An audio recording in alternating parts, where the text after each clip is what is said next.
ಸ್ನೇಹದ ಮಗಿಮೆಯ ಜಗಕ್ಕೆಲ್ಲು ಸುರಿದ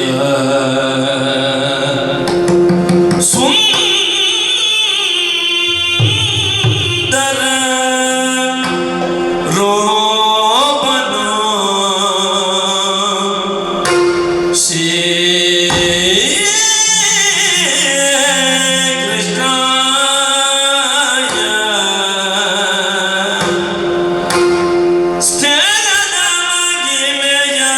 ಜಗಕ್ಕೆಲ್ಲೂ ಸುರಿದ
ಹೇಳಿಲ್ವ ಹೇಳು?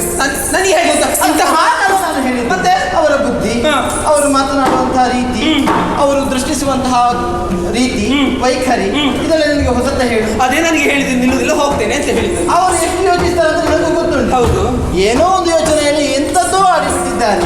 ಖಂಡಿತವಾಗಿಯೂ ನೀನು ಭಾವಿಸಿದಂತಹ ಅರ್ಥ ಅವರು ಆಡಿದ ಮಾತು ಬಿಡುವುದಕ್ಕಿಲ್ಲ. ಅದೇ ಆಡಿ ಹೋಯ್ತಲ್ಲ, ಆಡಿ ಆಯ್ತಲ್ಲ, ಆಡಿ ಹೋಯ್ತು, ತಿಳಿದಾಡಿದ್ದಾರೆ ಅಂತ ಭಾವಿಸಿ. ಈಗ ಅವರು ತಿಳಿದಾಡಿದಕ್ಕೆ ನಾನು ಇಲ್ಬೇಕಾ? ನನ್ನ ಮುಖ ನೋಡಿ ಅವರನ್ನು ಕ್ಷಮಿಸುವಕ್ಕ ತಂಗಿ, ನಿನ್ನನ್ನು ನೋಡ್ಬೇಕು ಅಂತ ಬರೆಸಿಕೊಂಡಿದ್ದೆ. ನೀನು ಒಳಗೆ ತಂಗಿ, ನಿನ್ನ ಮೇಲೆ ಪ್ರೀತಿ ಉಂಟು, ನನ್ನ ಕಾಣೋಕೆ ಬಂದವಳು ನಾನು. ಹೌದು, ಆದ್ರೆ ಇಷ್ಟೆಲ್ಲ ಹೇಳಿದ್ದಲ್ಲ, ನಿನಗೆ ಬೇಕಾಗಿ ಅವನು ತಪ್ಪು ಮಾಡಿದ್ದಾನೆ ಎಂಬುದಾಗಿ ಕ್ಷಮೆ ಕೊಡಬೇಕು ಅಂತ. ಆದರೆ ಕ್ಷಮೆ ಕೇಳುವವರೇ ಕೇಳಬೇಕು, ಆದರೆ ನೀನು ಕೇಳಿದ್ರೆ ಆಗುದಿಲ್ಲ. ಏನು ಮಗ, ಕ್ಷಮೆ ಕೇಳುವವರೇ ಕೇಳಬೇಕಂತಂತೆ. ನಾನು ಕೇಳ್ತೇನೆ ಮಗ, ಆಗುದಿಲ್ಲಂತೆ. ತಪ್ಪು ಮಾಡಿದವರೇ ಕ್ಷಮೆ ಕೇಳಬೇಕಂತೆ. ಕಾರ್ಯ ಆಗಬೇಕಾದ್ರೆ ಕಥೆಯ ಕಾಲ ಮೆತ್ತಗೆ ಹೇಳಿದಂತೆ. ಮಗನೇ, ಒಳ್ಳೆದಿಲ್ಲು ನಿನ್ನನ್ನು ಹೇಳುವುದರ ಬದಲಾಗಿ ಒಂದು 4 ಬಾಳೆ ಗಿಡ ಇರದಿದ್ರೆ ಎಷ್ಟು 4 ಗೊನೆ ಕರೆದು ಮಾಡ್ಬೋದಿತ್ತು. ಅಲ್ವಾ? ಯಾಕೆ ನಡಲಿಲ್ಲ? ಯಾಕೆ ಹುಟ್ಟಿಸಿದ್ದು? ಗೊತ್ತಾಗುವಾಗ ಹೊತ್ತಾಯ್ತು. ಯಾರೊಟ್ಟಿಗೆ ಹೇಗೆ ಮಾತಾಡಬೇಕೆಂಬುದು ಗೊತ್ತಿಲ್ಲ. ಈಗ ನಾನು ಏನು ತಪ್ಪು ಮಾಡಿದೆ ಅಂತ ಮತ್ತೆ ಅವಳಲ್ಲಿ ಹೇಳಿದೆ ಅಂತ. ಏನು ಅಂತ ಹೇಳಿದೆ? ಗಂಡ ಇಲ್ಲ ಅಂತ ಹೇಳುವಾಗ ಗಂಡನ ಬದಲಿಗೆ ನಾನಿದ್ದೇನೆ ಅಂತ. ಅದರ ಅರ್ಥ ಎಂತದ್ದು? ಎಂತದ್ದು? ಅವಳು ಮದುವೆ ಆದ ನೀನ? ಯಾರು ಹೇಳಿದ್ದು? ಮತ್ತೆ ಅನ್ನ ಅರ್ಥ ಎಂತದ್ದು? ನಾನು ಹೇಳಿದ್ದ ಹಾಗಲ್ವ? ಮತ್ತೆ ನಿನ್ನಲ್ಲಿ ಸತ್ಯ ಹೇಳ್ತೇನೆ. ನನ್ನ ಹೆಂಡತಿಯ ಜೊತೆಗೆ ಸಂಸಾರ ಬೆಳೆಸಿದವ ನಾನು ಅಲ್ವಾ? ಅವಳು ಎಲ್ಲಿ ಮಲಗುದು, ನಾನೆಲ್ಲಿ ಮಲಗುದು, ಬೇರೆ ಬೇರೆ. ಹಾಗಿರುವಾಗ ಇನ್ನೊಂದು ಹೆಣ್ಣಿನ ಬಗ್ಗೆ ನಾನು ಮಾತಾಡ್ತೇನೆ ಇಲ್ಲ. ಎಂಥದ್ದು ಹೇಳಿದ್ದು ನಾನು? ನಿನಗೆ ಗಂಡ ಇಲ್ಲ ಎನ್ನುವ ವ್ಯಾಕುಲ ಅಲ್ವೋ? ಹೌದು. ಹೆಣ್ಣಾದವಳಿಗೆ ಸುರಕ್ಷಿತವಾದ ತಾಣದಲ್ಲಿ ಮಲಗಿ ನಿದ್ರಿಸಬೇಕು ಎನ್ನುವುದು ಸಹಜವಾದ ಬಯಕೆ. ಗಂಡು ಯಾಕೆ ಬೇಕು? ಸಂರಕ್ಷಣೆ ಮಾಡುವುದಕ್ಕೆ ಬೇಕು. ಇಲ್ಲಿ ನನ್ನ ಇನಿಯ ಇಲ್ಲವಲ್ಲ ಎನ್ನುವ ಕಳವಳ ಅವಳಿಗಾದ್ರೆ ಆ ಕಳವಳ ಬೇಡ. ಗಂಡಿಗೆ ಗಂಡಾಗಿ ನಾನಿದ್ದೇನೆ, ಯಾವ ಸಂರಕ್ಷಣೆಯನ್ನೂ ನಾನು ಕೊಟ್ಟೇನು. ನೀನು ಒಳಗೆ ಸುರಕ್ಷಿತವಾಗಿರು ಅಂತ ಹೇಳಿದ್ರೆ ನಿನ್ನ ಮಗನಾಗಿ ನಾನು ತಪ್ಪು ಮಾಡಿದ್ದೇನೆ ಅಂತ ಅರ್ಥವ ಅಲ್ವೋ? ಸರಿ ಅಲ್ವೋ ನಾನು ಮಾಡಿದ್ದು? ಎಂತಂದ್ರೆ ಎಂತದ್ದು ನಾನು ಹೇಳಿದ್ದು ನಿನಗೆ ಅರ್ಥ ಆಯ್ತಾ? ಈಗ ಮಾಡುವುದೆಲ್ಲ ಮಾಡಿ ಈಗ ಪಾಪವಾದ ನನ್ನ ಮೇಲೆ ಬಂದಿದೆ. ಅವಳು ಸಿಟ್ಟು ಬಂದು ಹೊರಟಿದ್ದಾಳೆ. ಈಗ ಏನು ಮಾಡಿ ಸಾಯುವ? ಈಗ ನಾನು ಕ್ಷಮೆ ಕೇಳಿದ್ರೆ ಸಾಕಾಗುದಿಲ್ಲ ಅಂತ. ಮತ್ತೆ ಬಿದ್ದಲ್ಲಿ ಹೇಳ್ಬೇಕು, ಇಲ್ಲಿ ಬಿದ್ದರೆ ಅಲ್ಲಿ ಹೇಳಲಿಕ್ಕೆ ಆಗುದಿಲ್ಲ. ಅದಕ್ಕೆ ದೂಡಬೇಕು. ನೀನು ಅವಳು ಕ್ಷಮೆ ಕೇಳಬೇಕಂತೆ, ಇಲ್ಲದ ಹೋಗ್ತಾಳಂತೆ. ಈಗ ಕ್ಷಮೆ ಕೇಳಬೇಕು ಅಂದ್ರೆ ಎಷ್ಟು ಕೇಳಬೇಕು? ಎಂತ ಮಾರಾಟ ಕೇಳುದು ಅದು? ಮತ್ತೆ ಎಂಥದ್ದು ಕ್ಷಮೆ ಕೇಳುವುದು? ಎಂಥದ್ದು? ನಾನು ಮಾಡಿದ್ದು ಹೇಳಿದ್ದು ತಪ್ಪಾಯ್ತು ಅಂತ ಹೋಗಿ ಹೇಳು. ಹೇಳಿದ್ದು ಮಾಡಿದ್ದು ಎಲ್ಲವೂ ತಪ್ಪಾಯಿತು, ಪ್ರಸಂಗ ಅನ್ನ ಸೋಮಿಸಿ ಭೂಮಿಗೆ ಬಾರ. ಯಾರು ಕ್ಷಮೆ ಕೇಳಿದ? ನಿನ್ನ ಮಗನ ಹೆಂಡತಿಯಲ್ಲಿ ಗಂಡನು ಕ್ಷಮೆ ಕೇಳುವ ಅರ್ಥ ಉಂಟಾ? ಹೆಂಡತಿ ಯಾವುದು? ಹೆಂಡತಿಯ ಮೈ ಮುಟ್ಟಿದ್ರೆ ನನ್ನ ಹಣೆ ಉಂಟು. ಹೇಳಿ ಪ್ರಯೋಜನ ಇಲ್ಲ. ನೀನು ಇರುವಲ್ಲಿವರೆಗೂ ಅದು ಆಗಲಿಕ್ಕಿಲ್ಲ. ಈಗ ಕ್ಷಮೆ ಕೇಳಬೇಕು ಅಂತ ಹೇಳಿದ್ದೀನಿ. ಹೌದು. ಈಗ ಅವಳು ಬಂದು ನಿನ್ನಲ್ಲಿ ಹೇಳಿದ್ದು ಕೇಳುವವರೆ ಕೇಳಬೇಕಂತಂತೆ, ಹಾಗೆ ಅಂತಂತೆ, ಹೀಗೆ ಅಂತಂತೆ. ಈಗ ಹಾಗಲ್ಲ, ಅಲ್ಲಿಂದ ಇಲ್ಲಿಗೆ ಬಂತ, ಇಲ್ಲಿಂದ ಬಂತ, ಇಲ್ಲಿಂದ ಅಲ್ಲಿಗೆ ಹೋಯ್ತಾ, ಇಲ್ಲಿಂದ ಹೋಯ್ತಾ, ಅಲ್ಲಿಂದ ನೇರವಾಗಿ ಅಲ್ಲಿಗೆ ಹೋಗ್ಲಿಕ್ಕೆ. ಅದು ಬೇರೆ ಎಲ್ಲೂ ಹೋಯ್ತಲ್ಲ. ಈಗ ಅದು ಹೋದ್ವಿ ಇತರ ಸುಧಾರಿಸು. ಈಗ ರಾಧಿಯಲ್ಲಿ ನಾನು ಕ್ಷಮೆ ಕೇಳಬೇಕು ಮಾಡಿ ಹಾಕ್ತಾರೆ. ಕ್ಷಮಿಸುವುದು ಎಂತ ನುಡಿ ಕಟ್ಟೋದು ಭಾಷೆ ಕಲಿಸಿದ್ರು. ಗುರುಕುಲಕ್ಕೆ ಕೊಡುವುದಕ್ಕೆ ಶುಲ್ಕ ಹೆಚ್ಚಾಗ್ತದೆ ಅಂತ ನೀನೇ ಕಲಿಸಿದ್ದಲ್ವ ನನಗೆ? ಹಾಗಲ್ಲ, ಮಾತಾಡೋದು ಕ್ರಮ ಉಂಟು. ಹೇಗೆ? ರಾಧಾ, ಅಮ್ಮ, ನಾನು ಹೇಳಿದ್ದು ಕ್ಷಮ್ಯ ಅಪರಾಧ ಆಯ್ತು. ಒಂದು ವಿನಯ ಇರಲಿ ಮಗ. ಕ್ಷಮೆ ಕೇಳಿದ್ರೆ ಹೊಡಿಲಿಕ್ಕೆ ಹೋಗುದು ಅಲ್ಲ, ಗೊತ್ತಲ್ಲ ನಾನು. ಮತ್ತೆ ರಾಧಾ ಈ ಗಂಟ ಅಲ್ಲಿ ಕೈ ಮುಗಿ ಹೇಳು. ಈಗ ಕೈ ಮುಗಿಬೇಕಲ್ಲ, ಮತ್ತೆ ತಪ್ಪಾಯ್ತು ಅಂತ ಅಲ್ಲಿ ಅಲ್ಲಿ ಇಲ್ಲಿ ಒಂದೇ ಆಗುತ್ತೆ. ಈಗ ಇದು ವರ್ಷಕ್ಕೊಮ್ಮೆ ಕೇಳಿಕೊಳ್ಳುವ ಪ್ರಾರ್ಥನೆ. ನಾವು ಕೇಳುವುದು ಏನು ಅಂತಂದರೆ, ನಮ್ಮಲ್ಲಿ ವರ್ಷಕ್ಕೂ ಮಳೆ ಬೆಳೆ ಈ ವರ್ಷ ಇಲ್ಲ ಮಗ, ಇಲ್ವ? ಕೈ ಬಿಡಲಾಗಿ ನೀನು ಹೊಡೆಯಕ್ಕೆ ಪೆಟ್ಟು ತಿಂತಿ ಮಗ. ಈಗ ನೀನು ಹೇಳಿದ್ದನ್ನು ಎಲ್ಲವನ್ನೂ ನಾನು ಅನುಸರಿಸಿದ್ದೇನೆ. ಆಗ ಏನೋ ಅಪ್ಪಿ ತಪ್ಪಿ ನನ್ನ ಬಾಯಿಂದ ಎರಡು ತಪ್ಪು ನುಡಿಗಳು ಬಂದು ಹೋಯಿತು. ಅದನ್ನ ದೊಡ್ಡ ಪರ್ವತ ಪರಭ್ರಮ ಮಾಡೋದು ಬೇಡ. ನಾನು ಎಲ್ಲಿದ್ದಾರೆ? ಅಲ್ಲಿದ್ದಾರೆ. ಹೋಗಿ ಆಯ್ತು. ರಾಧಾ, ನಾನು ಹೇಳಿದ್ರಲ್ಲಿ ಏನಾದರೂ ತಪ್ಪು ಒಪ್ಪುಗಳಿದ್ರೆ ಹೊಟ್ಟೆಯಲ್ಲಿ ಹಾಕಿಕೊಂಡು ಮುಖದಲ್ಲಿ ಹೆಣದ ಭಾವನೆ ಆದರೂ ಇರಲಿ ಮಗ. ಯಾರು ಮಾಡಿದ್ರಲ್ಲಿ ಒಂದು ಭಾವನೆ ಕ್ಷಮೆ ಕೇಳಬೇಕು ಅಂತ ಅಲ್ವಾ? ನಾನು ನನ್ನ ಶೈಲಿಯಲ್ಲೇ ಕೇಳ್ತೇನೆ. ರಾಧಾ, ಈಗ ನಾನು ಹೇಳಿದ್ರಲ್ಲಿ ಏನಾದರೂ ತಪ್ಪಿದ್ರೆ ಕ್ಷಮಿಸಿ ಬಿಡು. ನೀನು ಯಾವ ಉದ್ದೇಶದಿಂದ ಹೇಳಿದ್ಯೋ ಆ ಉದ್ದೇಶದಲ್ಲಿ ನಾನು ಮಾಡಿದ್ದಲ್ಲ. ನಾನು ಹೇಳಿದ್ದು ನಿನಗೆ ಇಷ್ಟ ಆಗಲಿದ್ರೆ ಬಿಟ್ಟು ಬಿಡುವ. ನಿನಗೆ ಕೇಳುವುದಿಲ್ಲ, ನಾನು ಹೇಳಿಲ್ಲ. ಆಯ್ತಲ್ಲ ನನಗೆ ನೀನು ಆಧಾರ ಅತ್ತೆ, ಈಗ ಕ್ಷಮೆಯನ್ನು ಹೇಳಿದ್ದೀರಿ, ಆದ್ರೆ ಯಾಕೋ ನನಗೆ ಅವರ ಬಗ್ಗೆ ವಿಶ್ವಾಸ ಇಲ್ಲ. ನಾನಿಲ್ಲ ಮಗ, ನೀವಿದ್ದಿರತ್ತೆ. ಆದ್ರೆ ಒಂದು ವಿಚಾರ, ನಾನು ಮತ್ತು ತಂಗಿ ಜೊತೆಯಲ್ಲಿ ಇರುವುದು. ಅವರ ಹತ್ತಿರ ಬರಬಾರ್ದು, ನಮ್ಮ ನೋಡ್ಬಾರ್ದು. ಹತ್ತಿರ ನಾನು ಬರ್ತೇನೆ ಎಂತದಕ್ಕೆ? ಹಾಗಲ್ಲ, ನೀವು ಬರಬಾರ್ದು, ಅವರು ಬರಬಾರ್ದು. ನೀವು ಬರಬಹುದು, ಆದ್ರೆ ಅವರು ಬರಲೇಬಾರ್ದು. ನನಗೆ ಜವಾಬ್ದಾರಿ. ಹೌದಲ್ಲ? ಆದ್ರೆ ಒಂದು ವಿಚಾರ, ಅವರು ಅಲ್ಲಿಗೆ ಬರುವುದಿಲ್ಲ ಅಂತ ಆಣೆ ಹಾಕ್ಬೇಕು. ಆಗಲಿಕ್ಕಿಲ್ಲ, ಇದು ಬೇಗ ಮುಖ್ಯ ಲಕ್ಷಣ. ಆಣೆ ಹಾಕಬೇಕಂತೆ. ನೀನು ಆಗ ಇಣುಕುವ ಅಭ್ಯಾಸ ಉಂಟು ನಿನಗೆ. ಎಲ್ಲಿ ಅದು ಇಣುಕಿದ್ದೆ? ನಾನು ಅಲ್ಲಿಗೆ ಹೋಗಬಾರ್ದು, ಕಣ್ಣೆತ್ತಿ ನೋಡಬಾರ್ದು. ಪಕ್ಕದ ಕೋಣೆಯಲ್ಲಿ ಇರ್ಬೋದಲ್ಲ. ನಿನಗೆ ಯಾಕೆ ಅಲ್ಲಿಗೆಲ್ಲ ಹೋಗ್ಬೇಕು? ಇಲ್ಲಿ ಜಗಲಿಯಲ್ಲಿ ಮಲಗಲಿಕ್ಕೆ ಸಂಕಟ ಬಂದು ನಿನಗೆ. ಅಮ್ಮ, ಬಂದವರ ಮುಂದೆಯೂ ಇದು ಬೇಕು. ಉಳಿದ ದಿವಸ ಹೇಗೂ ಜಗಲಿಯಲ್ಲೇ ಮಲಗುದು. ಪರಂಪರೆ ಬಿಡಬಹುದೇ ಮಗ? ಹೌದು, ಬಿಡಬಹುದೇ. ಪೂರ್ವ ಪದ್ಧತಿಯ ನೀನೇ ಕಳಿಸಿದ್ದು. ಈಗ ನನ್ನ ಹೆಂಡತಿಯು ನನ್ನ ಅಮ್ಮನೂ ಒಂದು ಕೋಣೆಯಲ್ಲಿ ಮಲಗುದು, ನಾನು ಜಗಲಿಯಲ್ಲಿ ಮಲಗುದು.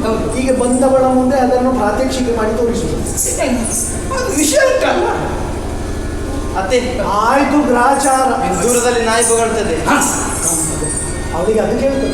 ನಾಯಿ ಬಗ್ಗೆ ನೀನು ಮಾತಾಡಿದ್ದು ಕೇಳು, ನಾನು ಮಾತಾಡ್ತೀನಿ. ಆಯ್ತು ಮಗ, ಜವಾಬ್ದಾರಿ ನನಗೆ. ಹೌದಲ್ಲ? ನೀವು ಒಳಗೆ ಹೋಗಿ ಆಯ್ತಾ? ಕೈ ಕಾಲೆಲ್ಲ ತೊಳ್ಕೊಂಡು ಎಲ್ಲ ಮಾಡಿ ಎಲ್ಲವರಿಗೆ ಗೊತ್ತುಂಟು. ನೀನು ಬಾಲಪಾಠ ಮಾಡೋದು ಬೇಡ. ಜಾಗ್ರತೆ.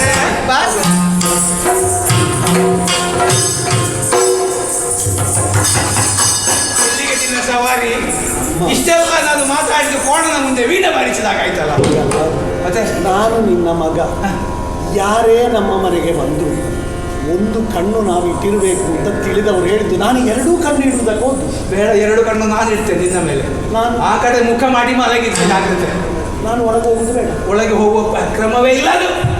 ನಾಳೆ ಹೆಚ್ಚು ಕಡಿಮೆ ಆದ ಜವಾಬ್ದಾರಿ ನನಗೆ ಉಂಟು ಮಗ. ನೀನು ಅಲ್ಲಿಗೆ ಹೋದರೆ ಹಾಂ, ಕೋಣೆಯಲ್ಲಿ ಅಷ್ಟು ಸ್ಥಳಾವಕಾಶ ಉಂಟು. ನಾನು ಅಲ್ಲಿಗೆ ಹೋಗ್ತೇನೆ. ಯಾರು ನೀನು ಹೋಗುವುದಿಲ್ಲ. ಒಳಗೆ ಅವರಿಬ್ಬರೇ ಇರಲಿ ಮಗ. ಗೆದ್ದಿರಲ್ಲ ಮಗ. ಒಳಗೆ ಬೇರೆ, ಹೊರಗೆ ಬೇರೆ. ಮಾತಾಡೋದು ದಿಗ್ಗಳು ಎಷ್ಟಾಯ್ತು. ಮಾತಾಡ್ಲಿಕ್ಕೆ ತುಂಬಾ ಇರ್ಬೋದು ಮಗ. ಅಲ್ಲಿ ಮಾತಾಡ್ಲಪ್ಪ. ಹಾಗಿದ್ರೆ ನಾವು ಇನ್ನೊಬ್ಬರಿಗೆ ನಾವು ತೊಂದರೆ ಹೊಡೆದ. ನಾವು ಜಗಲಿ. ನಾವು ಎಲ್ಲಿ ಮಾಡೋದು? ಜಗಲಿ ಅಂತ ಇದು ಜಗಲಿ, ಇದು ಅಂಗಳ. ಜಗಲಿಯಲ್ಲಿ ಯಾರು, ಅಂಗಳದಲ್ಲಿ ಯಾರು? ನಾನು ಜಗಲಿ ಅಮ್ಮ ಚಳಿ ಉಂಟಮ್ಮ. ಚಳಿ ಉಂಟಲ್ಲ, ಅದರಲ್ಲಿ ಕೆಲಸ ಮಾಡು. ಇಲ್ಲಿ ಕೊಡಿ, ಮಲಗಲಿ. ಮಲಗ. ಚಳಿ ಉಂಟಲ್ಲ? ಚಳಿ ಉಂಟಮ್ಮ. ಅಡಿಗೆ ಆಗ್ಲಿಕ್ಕೆ ಬೇಕವಾಗ? ಅಡಿಗೆ ಹಾಕ್ಲಿಕ್ಕೆ ಬೇಡವಾ? ಚಳಿ ಆಗ್ತದಮ್ಮ. ಬೇಕಲ್ಲ? ಇಲ್ಲಿ ಮಗ. ಅಲ್ಲಿ ಮಲಗಬೇಕಾ? ಸರಿ, ಹಾಗಿದ್ರೆ ಮೇಲೆ ಹೊದಿಲಿಕ್ಕೆ ಅದ್ರಲ್ಲಿ ಕುಂಟು ಮಗ, ನೀವು ಮಲಗಿಲ್ಲಿ.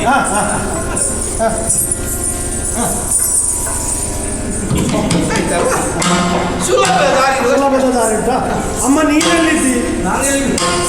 ನೀನಲ್ಲಿ ಬಿದ್ದು ಮಗ, ನಾನು ಇಲ್ಲಿ ಮಲ್ಕೊಳ್ತೇನೆ. ಹೌದಾ? ನಾನು ಬೀಳುದು, ನೀನು ಮಲ್ಕೊಳ್ಳುದಾ? ಮಲಗಿದ ಮೇಲೆ ಮಲಗಿದ ಮೇಲೆ ನಿದ್ದೆ ಮಾಡುದು. ನಿದ್ದೆ ಮಾಡುದಾ? ನಾನು ಒಳಗೆ ಹೋಗ್ಲಿಕ್ಕಿಲ್ಲ, ನೀನು ಒಳಗೆ ಹೋಗ್ಲಿಕ್ಕಿಲ್ಲ. ನಂಬಲಿಕ್ಕೆ ಆಗುದಿಲ್ಲ. ಹೌದಾ? ನೀನು ನನಗೆ ಹುಟ್ಟಿದವಲ್ವ? ಹೌದಾ? ನಿನ್ನ ಮಗ ರಾತ್ರಿ ಮೇಲೆ ಹೋದ್ರೆ ಮಲಗಾಯ್ತಾ? ಅಮ್ಮ ಅಮ್ಮ ಇದೆಯಲ್ಲಮ್ಮ? ಇದ್ದೇನೆ ಮಗ. ಸೌಖ್ಯದಲ್ಲಿ ಇದೆಯಲ್ಲಮ್ಮ? ಎದ್ದ ನೋವೇನು ಆಗುದಿಲ್ಲಲ್ಲಮ್ಮ? ಉಸಿರು ಕಟ್ಟಿದಾಗ ಆಗ್ತದಮ್ಮ? ಅಮ್ಮ ಹಟ್ಟಿಯಲ್ಲಿದ್ದ ಎಣ್ಣೆಯನ್ನು ಬಿಟ್ಟಿದೆಯಮ್ಮ?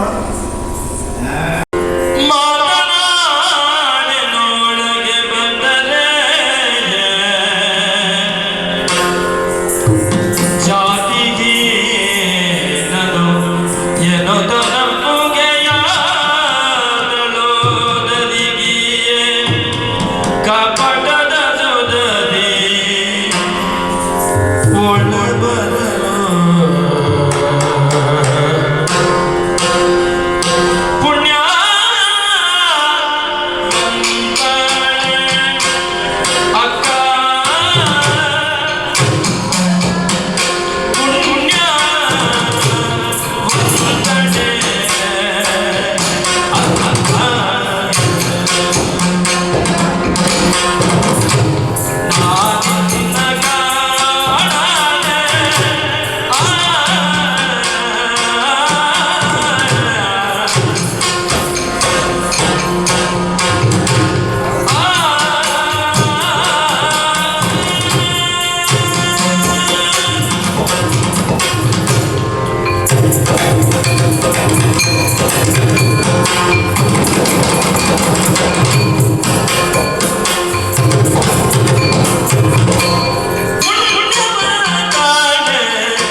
ಗಟ್ಟಿ.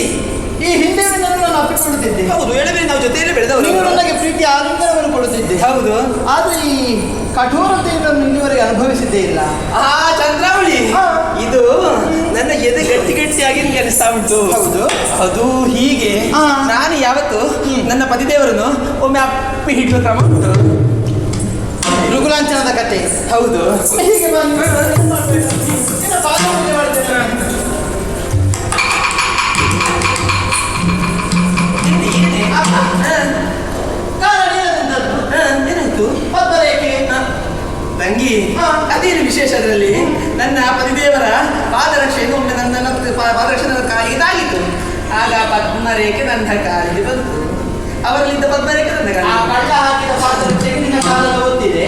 ಕಳ್ಳ ಪಾದರಕ್ಷೆಯಲ್ಲಿದ್ದಂತಹ ಪದ್ಮರೇಖೆ ನಿನ್ನ ಕಾಲಿಗೆ ಮೆಟ್ಟಿಕೊಂಡಿದ್ದ. ಹೌದು, ಎದೆಲಿದ್ದ ಲಾಂಛನ ನನ್ನ ಎದೆಗೆ ತಾಗಿತು. ಹಾಗೆ ಗಟ್ಟಿ ಗಟ್ಟಿ. ನಿನ್ನ ಈ ಸಾಹಸದಿಂದ ನಮಗೆ ಸಾಧ್ಯವಿರಲಿಕ್ಕೆ ಇಲ್ಲ. ಯಾಕೆ ತಂಗಿ, ಏನಾಯ್ತು? ಕುಲವತಿ ಮಕ್ಕಳೆಲ್ಲ ಕುಲಗೆಟ್ಟವರು ಅಂತ ಎಲ್ಲರೂ ಹಣೆಪಟ್ಟಿಯನ್ನು ಕಟ್ಟಿದ್ದಾರೆ. ಹೇಳ್ತಾ ಇದ್ದಾರೆ. ಆ ಕಾಳು ಕೃಷ್ಣನ ಸಹವಾಸವೇ ನಿನಗೆ. ಹಾ. ಅದೇನೋ ಇರಲಿ, ನೆನಪಿಸಬೇಡ. ನಿನ್ನನ್ನು ಕಾಣಬೇಕು, ಹಾ. ನಿನ್ನನ್ನು ಮಾತನಾಡಿಸಬೇಕು, ಸಂತಸದಿಂದ ಕಾಲವನ್ನು ಕಡಿಬೇಕೆನ್ನುವ ಹಂಬಲವನ್ನು ಹೊತ್ತು ವಿಪ್ರಲೋಕರನ್ನು ಕಳುಹಿಸಿಕೊಟ್ಟೆ. ಹೌದು. ಬಂದೇ ಇಲ್ಲ. ಹೌದು. ಸಂತೋಷಗೊಂಡೆ. ಮತ್ತೆ ಆ ಕೆಟ್ಟ ಕೃಷ್ಣನ ಹೆಸರೆತ್ತು ಬೇಡ. ಕೃಷ್ಣನ ಬಗ್ಗೆ ಹೀಗೆ ಹೇಳ್ತಾ ಇದ್ದೀನಿ.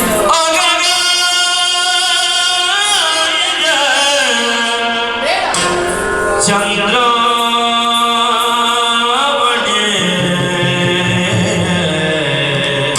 ಆ ಕೃಷ್ಣನ ಹೆಸರೆತ್ತು ಬೇಡ.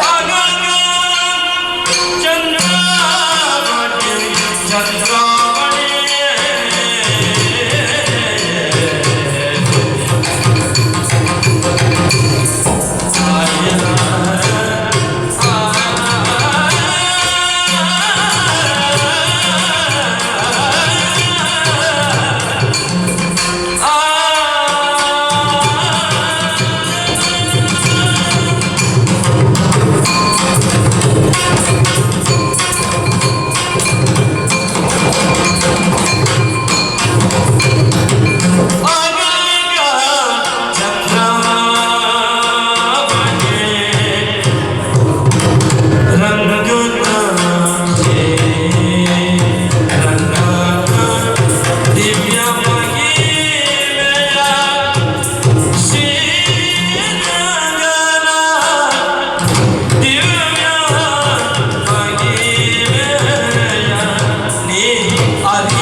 ನಗಬೇಕೋ ಅಳಬೇಕೋ ಅಂತ ಗೊತ್ತಾಗ್ತಾ ಇಲ್ಲ. ಅಂತದ್ದೇನಾಡಿದೆ ನಾನು? ಅಲ್ವೇ? ಯಾಕೆ ಈ ರೀತಿ ಬುದ್ಧಿಶೂನ್ಯಲಾಗಿ ನೀನು ಮಾತಾಡ್ತಾ ಇದ್ದಿ? ತಪ್ಪಿದ್ದೇನೆ ಅಲ್ವೇ? ಯಾರ ಬಗ್ಗೆ ಹೇಳಿದ್ದು? ಕೃಷ್ಣನ ಬಗ್ಗೆ, ನನ್ನ ಗಂಡನ ಬಗ್ಗೆ. ಇವ ಹೆಸರು ಎತ್ತಬೇಡ ನೀನು. ನೋಡಮ್ಮ, ನೀನು ತಿಳಿದದ್ದು ತುಂಬಾ ಕಡಿಮೆ ಆಯ್ತು. ಏನು ಕಳ್ಳತನದ ಬುದ್ಧಿ ನನಗೆ ಗೊತ್ತಿಲ್ವಾ? ಕೃಷ್ಣನ ಬಗ್ಗೆ ಹೀಗೆಲ್ಲ ಮಾತಾಡೋದು ನೀನು? ಮತ್ತೇನು? ಪ್ರಪಂಚವೇ ಕೊಂಡಾಡ್ತಾ ಉಂಟು. ಶ್ರೀಕೃಷ್ಣನೇ ದೇವರು, ಜಗತ್ರಕ್ಷಕ, ಎಲ್ಲ ಸಕಲರ ಕಷ್ಟವನ್ನು ಪರಿಪಾಲಿಸುವಂತಹ ಆ ಶ್ರೀಕೃಷ್ಣ ಪರಮಾತ್ಮ. ನೋಡಮ್ಮ, ನೀನೊಂದು ಮಾತು ಹೇಳ್ತೇನೆ. ಒಂದು ಮಗು ಹುಟ್ಟಿದಾಗ ಅಳುತ್ತದನ್ನಾಗುತ್ತದ? ಅಳುವುದು ಹೌದಲ್ಲ? ಪ್ರಪಂಚದಲ್ಲಿ ಹುಟ್ಟಿದಂತಹ ಯಾವುದೇ ಮಗು ಆಗಲಿ ಹುಟ್ಟಿದಾಕ್ಷಣ ಅಳುವುದು ಇದು ಕ್ರಮ. ಆದ್ರೆ ಶ್ರೀಕೃಷ್ಣ ಪರಮಾತ್ಮ ನಗು ನಗುತ್ತಲೇ ಹುಟ್ಟಿದ್ದು. ಅಂದ್ರೆ ಶ್ರೀಕೃಷ್ಣ ಭಗವಂತ ಸಕಲನ್ನು ಉದ್ಧಾರ ಮಾಡುವುದಕ್ಕೆ ಬೇಕಾಗಿ ಆ ಶ್ರೀಕೃಷ್ಣ ಪರಮಾತ್ಮನ ಉದ್ಧಾರ ಆಯಿತು. ದುಷ್ಟರನ್ನು ನಿಗ್ರಹಿಸಿ ಶಿಷ್ಟರನ್ನು ಪರಿಪಾಲಿಸಲಿಕ್ಕೆ ಬೇಕಾಗಿ ಆ ಕೃಷ್ಣನ ಜನನವಾಯಿತು. ನೋಡು, ಅಷ್ಟೇ ಅಲ್ಲ, ಈ ಹಿಂದೆ ಕಾಳಿಂಗನ ಎಡೆಯಲ್ಲಿ ಬಿಟ್ಟು ಕಾಳಿಂಗ ಮರ್ದನ ಮಾಡಿದ್ದಾನೆ. ಇಂತಹ ಘನಕಾರ್ಯ ಕಿರು ಬೆರಳಲ್ಲಿ ಗೋವರ್ಧನ ಗಿರಿಯನ್ನು ಎತ್ತಿದ್ದಾನೆ. ಇಂತಹ ಕಾರ್ಯವನ್ನು ಮಾಡು ಇನ್ನೂ ಹಲವಾರಿದೆ ಅಮ್ಮ. ಹೇಳೋದಕ್ಕೆ ಹೋದ್ರೆ ಕೃಷ್ಣನ ಬಗ್ಗೆ ಮಿಕ್ಕವರು ತಿಳಿದಿದ್ದಾರೆ. ಬ್ರಹ್ಮಾಂಡವೇ ಕೃಷ್ಣನ ಉದರದಲ್ಲಿರುವಾಗ ನೀನು ಅದರಿಂದ ಹೊರತಾಗಿ ಮಾತಾಡ್ತಾ ಇದ್ದಿಲ್ಲ. ಆ ಬ್ರಹ್ಮಾಂಡದಲ್ಲಿ ನೀನಿಲ್ಲ.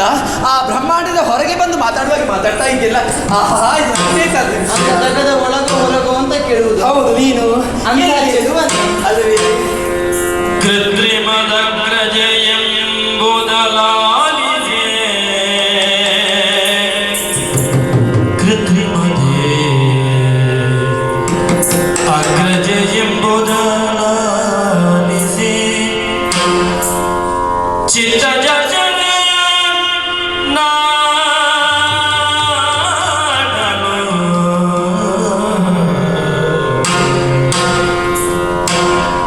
ಅತ್ಯಧಿಕ ವಿರಗಾತಿಯೋ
ಅಂಥ ಚೆಲುವನೆ, ಅಂತಹ ಮಹಿಮನೆ ಸತ್ಯ.